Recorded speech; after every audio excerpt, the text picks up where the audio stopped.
সিরাজগঞ্জের বেলকুচিতে স্লোগানে স্লোগানে প্রকম্পিত রাজপথ। দীর্ঘ 18 বছর পর একের পর এক মিছিল নিয়ে বাংলাদেশ জামাত ইসলামীর কর্মী সভার পথে দলটির নেতাকর্মীরা। নেই হামলা মামলা বা গ্রেপ্তার আতঙ্ক।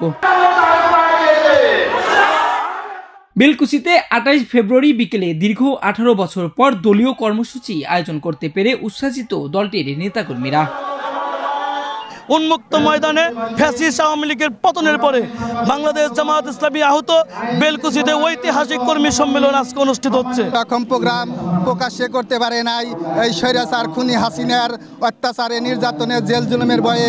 আলহামদুলিল্লাহ স্বৈরাচারের পতনের পরে আমরা স্বাধীনভাবে নির্ভয়ে আমাদের দিন প্রচার তথা জামাত ইসলামী বাংলাদেশের প্রচার প্রসার আমরা সফলভাবে করতে পারছি। কিন্তু এখন সেই জুলুমের ভয় নাই, জুলুমকারীও নাই, সেই ক্ষেত্রে আমরা এখন উন্মুক্ত।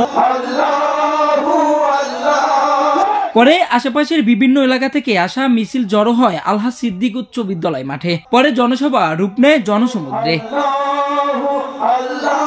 কর্মী সভায় প্রধান অতিথি হিসেবে অংশ নেন বাংলাদেশ জামাতে ইসলামীর সহকারী সেক্রেটারি জেনারেল মাওলানা রফিকুল ইসলাম খান। এর আগে উদ্বোধন করেন বৈষম্য বিরোধী ছাত্র আন্দোলনের শহীদ আবেদ সিয়াম হোসেনের পিতা আব্দুল কুদ্দুস। কর্মী সম্মেলনের সভাপতিত্ব করেন বেলকুচি উপজেলা জামাতে আমির আরিফুল ইসলাম সোহেল।